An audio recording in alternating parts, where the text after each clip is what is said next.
बिस्मिल्लाहिर्रहमानिर्रहीम। मैं हूं अज़मत खान और आप देख रहे हैं प्रोग्राम अज़मतनामा। नाज़रीन, 2 रोज़ कबल एक अंदरनाक वाक़या पेश आया जिस पे यकीनन हर सियासी पार्टी के कारकुनान, रहनुमा, पूरे पाकिस्तान के लोग उस पे गमनाक हुए और यकीनन इस पे गमनाक होना भी चाहिए था कि अचानक से जो वफ़ात होती है वो वैसे भी दिल दहला देती है।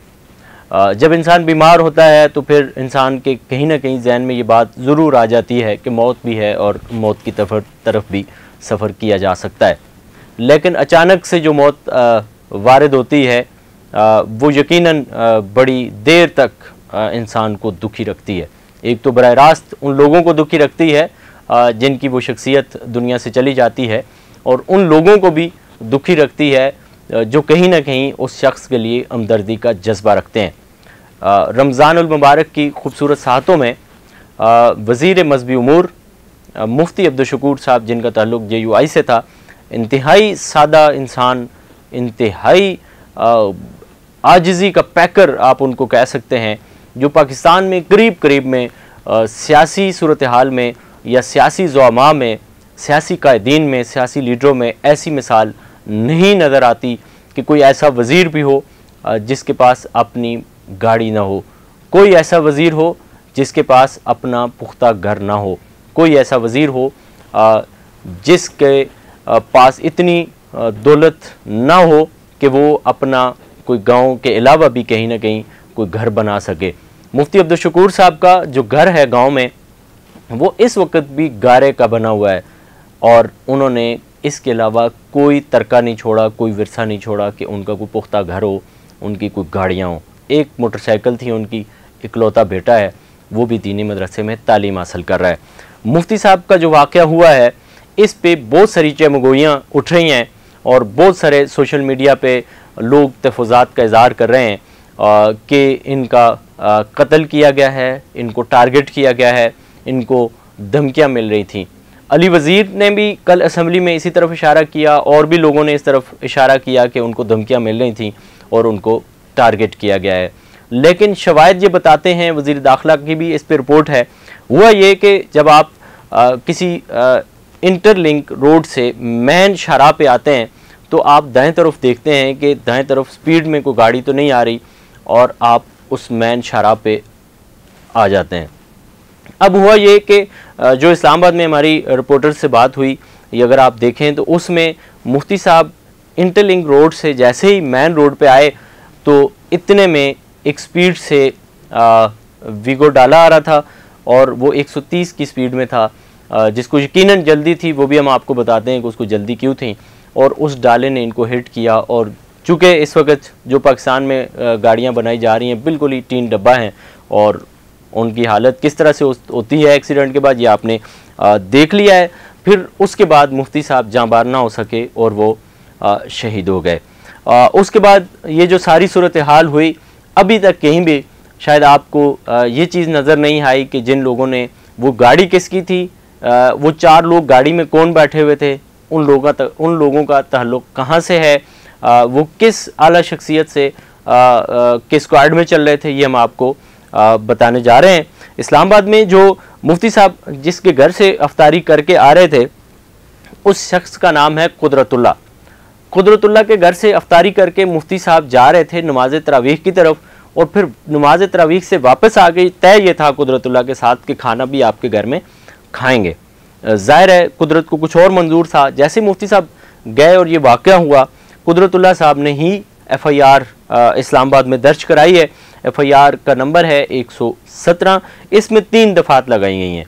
एक दफ़ा तो 322 लगाई गई है, ये दफ़ा उस पे लगाई जाती है जिसके पास, ड्राइवर के पास लाइसेंस ना हो और एक्सीडेंट हो जाए, तो ये उस पे लगाई जाती है। अब चूँकि जो ड्राइवर, हम आपको बताएंगे कि जो ड्राइवर इस वक्त गिरफ़्तार है उसके पास लाइसेंस भी है, तो ये दफ़ा तो यूँ निकल जाएगी। उसके बाद 279 एक दफ़ा लगाई गई है, ये भी जल्दबाजी के लिए, उजलत के लिए और ओवर स्पीडिंग के लिए होती है, ये भी ट्रैफिक पुलिस लगाती है।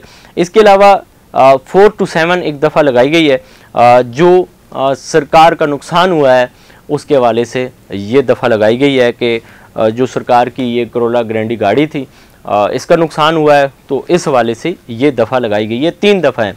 JUI का और उनके मुतालिकीन का ये मौक़िफ़ रहा है। पुलिस के ज़राए ने हमें बताया कि वो कहते हैं कि 302 की दफ़ा लगाई जाए, और उसमें जिस शख्स का नाम हम आपको बताने वाले हैं, जिसकी गाड़ी थी और जिसका स्क्वाड चल रहा था ये पीछे, वो खुद तो आगे जा चुके थे और ये स्क्वाड पीछे था, कि उनको भी इसमें शामिल किया जाए। लेकिन फिल वक्त इस्लामाबाद पुलिस इस पर रजामंद नहीं हुई कि 302 की दफ़ा नहीं लगाते। अब ये जो FIR कटी है, इस FIR में ड्राइवर जो था वो राव गुल खान वल्दे राव सदाकत था, ये भी अभी गिरफ़्तार हैं। इसके अलावा जो दीगर 4 लोग स्क्वाड में बैठे हुए थे, उनमें से एक अरशद वल्दे यूसुफ हैं, ये भी पुलिस ने इनको भी गिरफ़्तार कर लिया है। उसके अलावा तीसरे जो हैं वो गुलाम शब्बीर हैं, ये भी पुलिस ने इनको भी गिरफ़्तार कर लिया है। इसके अलावा 2 लोग जो हैं ज़ाहिर शाह और रिजवान अली, ये ज़ख्मी हैं और इस वक्त ये हॉस्पिटल में हैं। इन पे भी ज़ाहिर है इनको भी ये रिमांड पे ही हैं, ठीक होंगे तो ये भी डायरेक्टली जेल ही जाएंगे। अब ये किसका स्क्वाड था? हुआ ये कि जैसे ही मुफ्ती साहब जिस तरह से इफ्तारी करके आ रहे थे, इसी तरह ये स्क्वाड भी आ रहा था, और ये स्क्वाड था जमात इस्लामी के रहनुमा हैं इस्लामाबाद में मियाँ असलम साहब, उनका भतीजा था जिनका ये स्क्वाड चल रहा था। उसका नाम है साद सादिक। ये मियाँ सादिक साहब का बेटा है जो अल्लाह ताला को प्यारे हो चुके हैं। ये उनकी दूसरी शादी जो है, उस शादी से दूसरा बेटा है, छोटा बेटा है, और ये बिल्कुल यंग है, 18 से 20 साल की इसकी उम्र है। इसका स्क्वाड चल रहा था। उसकी अपनी गाड़ी तकरीबन 1-1.5 किलोमीटर आगे जा चुकी थी, और ये जो स्क्वाड था इसको बहुत जल्दी थी कि हम अपने बॉस को और अपने साहब को किसी तरह मीट करें, उन तक पहुंच जाएं। और ये उनको पहुंचने की इनको इतनी जल्दी थी कि ये 130 की स्पीड से जा रहे थे, और इन्होंने ज़ाहिर वक्त भी ऐसा था कि उस वक्त इस रोड पे कुछ भी नहीं होता, सन्नाटा होता है, और ये तेज़ी में जा रहे थे, और इनके जहन में नहीं था कि कहीं ना कहीं से कोई गाड़ी निकलेगी। तो इतने में मुफ्ती साहब की गाड़ी निकली, तो ये उस गाड़ी को इन्होंने हिट किया। अभी तक साद सादिक का नाम चूँकि FIR में नहीं है, साद सादिक का बेस कैंप जो है वो खानेवाल है, उनका बहुत बड़ा पोल्ट्री का अपना काम है, और SB ग्रुप के नाम से उनकी बहुत बड़ी कंपनी है। उस कंपनी के ये मालिक हैं, ज़ाहिर है इनका पोल्ट्री का बहुत बड़ा ज़बरदस्त काम है, और ये उनका स्क्वाड चल रहा था जिसने मुफ्ती साहब की गाड़ी को हिट किया है। अभी तक फिल वक्त ये वो इन्फॉर्मेशन थी जो हमने आपको दी है।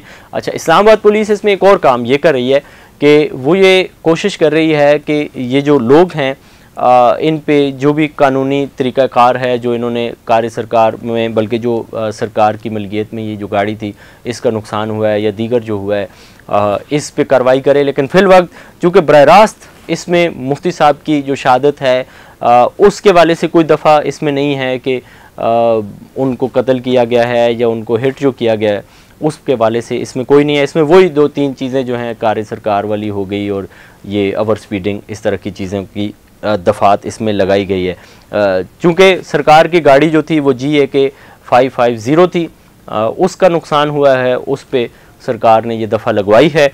और ARY 077 जो वो डाला था विगो, उसका नंबर है, वो भी इस वक्त पुलिस की तहवील में है। ये सारा सिलसिला है जो हमने आपको बताया। मियाँ असलम साहब चूँकि नेक शोहरत के आदमी हैं, अच्छे सुलझे हुए सियासतदान हैं, उनका एक अच्छा नाम है, अच्छी परफॉर्मेंस है उनकी इस्लामाबाद में। उन्होंने इसलिए अपने ट्विटर अकाउंट से लाताल्लुकी का इजहार किया क्योंकि सोशल मीडिया पे ये कहा जा रहा था कि ये टारगेट किया गया है, इसलिए उन्होंने सरदस्त उस वक्त ये कहा कि हमारा इससे कोई ताल्लुक़ नहीं है और हमें नहीं पता कि उन्हें किसने और क्यों टारगेट किया है। तो चूँकि अब शवाहिद जो हैं वो सारे इस तरफ हैं कि ये एक हादसा था और ये कोई टारगेट किलिंग नहीं थी। लेकिन ये दुनिया ने देख लिया कि इस वक्त भी पाकिस्तान में एक ऐसा वज़ीर है जिस वज़ीर ने वजारत में रहते हुए, MNA शिप में रहते हुए ना अपना घर बनाया, ना गाड़ी ली। हालांकि जो इनके पास वजारत है, इस वजारत को मामूली वजारत आप नहीं कह सकते, ये इतनी ज़बरदस्त वजारत है कि लोग इस वजारत के लिए सिफारिशें लगाते हैं। बाद लोग तो ये समझते होंगे कि ये मौलवी उलमा, मदारिस, उम्रा, हज, ज़कात, इस हवाले से ये वजारत है, लेकिन ऐसा नहीं है।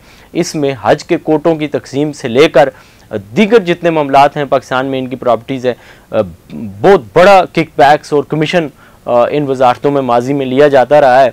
लेकिन मुफ्ती साहब ने चूँकि कभी भी और कहीं भी ऐसा नहीं किया, इसीलिए जो हवाई जहाज़ या जो इस तरह की कंपनियां हैं उम्रा और हज ट्रैवल्स की, उनको कोटे नहीं मिले। उन्होंने प्रोपेगेंडा भी मुफ्ती साहब के ख़िलाफ़ खूब किया, लेकिन अल्लाह ताला ने जो उनको इज़्ज़त मकाम मर्तबा दिया था, उनका प्रोपेगेंडा ज़्यादा देर तक चल नहीं सका।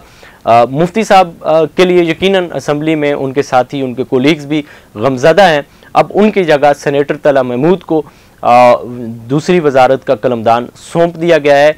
अल्लाह ताला ने सेनेटर तला महमूद को वाफर दौलत से नवाजा है और बड़े धीमे अंदाज के मालिक हैं, बड़े सुलझे हुए पॉलिटिशियन हैं। उन्होंने भी, उनकी भी खसूसियत ये है कि आज तक उन्होंने भी सरकारी मनसब पे रहते हुए, वजारत में रहते हुए, सेनेटरशिप पे रहते हुए कोई भी खर्चा सरकार का नहीं लिया। ना उन्होंने कभी तनख्वाह ली है, ना सरकारी दफ्तर में होने वाले जो उनके अखराजात हैं वो लिए हैं, ना कभी अलाउंसेस दिए हैं। हवाई टिकट तक वो गवर्नमेंट के, सरकार के नहीं लेते, वो अपने पल्ले से सारे अखराजात करते हैं। ये JUI का ही खासा है कि उसके एक मिनिस्टर की भी ये सादगी और ये दास्तान थी, और दूसरा मिनिस्टर साहिब सरवत है, लेकिन वो भी सरकार का एक पाई पैसा इस्तेमाल नहीं करता।